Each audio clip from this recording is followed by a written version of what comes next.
Europe সফরের সংখ্যালঘু অধিকার সংবাদ মাধ্যমের স্বাধীনতা ইস্যুতে একাধিকবার তোপের মুখে পড়েছেন নরেন্দ্র মোদী। ভারতীয় প্রধানমন্ত্রীর সাথে বৈঠকের আগে স্থানীয় সাংবাদিকদের কাছে এসব ইস্যুতে উদ্বেগ জানান নেদারল্যান্ডসের প্রধানমন্ত্রী।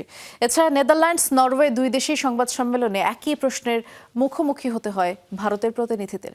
এমনকি নরওয়েতে মানবাধিকার নিয়ে প্রশ্ন এড়িয়ে যাওয়ার অভিযোগে সংবাদ সম্মেলন ত্যাগ করেন ইউরোপীয় এক সাংবাদিক। ফোটানোর ঝামেলা ছাড়াই নিরাপদ পানির জন্য ঘরে আনুন পিওরিট। কল করুন 16627। ভারতের প্রধানমন্ত্রী নরেন্দ্র মোদীর আলোচিত ইউরোপ সফর। নেদারল্যান্ডসের সাথে বাণিজ্য, প্রতিরক্ষা সহ বিভিন্ন খাতে মোট 17টি চুক্তি করেছেন মোদী। তবে সব ছাপিয়ে আলোচনায় ভারতের বর্তমান সরকারের আমলে সংখ্যালঘু নির্যাতন ও সংবাদ মাধ্যমের স্বাধীনতা ইস্যু। একাধিক দেশে রীতিমতো তোপের মুখে পড়তে হচ্ছে নয়াদিল্লিকে। ঘটনার সূত্রপাত নেদারল্যান্ডসের প্রধানমন্ত্রীর মন্তব্য ঘিরে।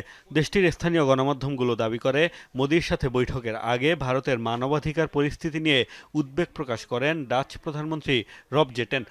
পরে পররাষ্ট্র মন্ত্রণালয়ের সংবাদ সম্মেলনেও এই ইস্যুতে প্রশ্নের মুখোমুখি হতে হয় দেশটির পররাষ্ট্র সচিব সিবি জর্জকে।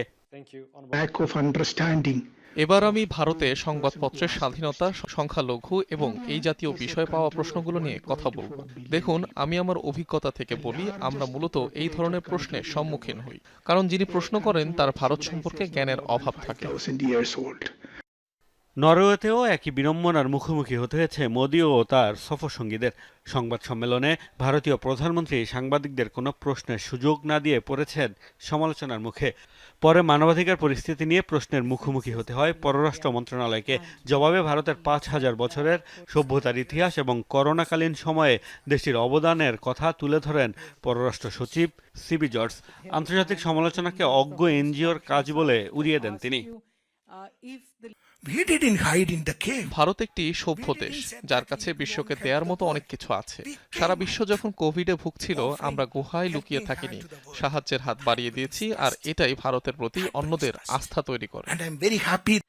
মানবাধিকার ইস্যুতে প্রশ্ন এড়িয়ে যাওয়ার অভিযোগ তুলে প্রেস কনফারেন্স ত্যাগ করেন ক্ষুব্ধ এক সাংবাদিক। মোস্তফা মাহমুদ, যমুনা নিউজ।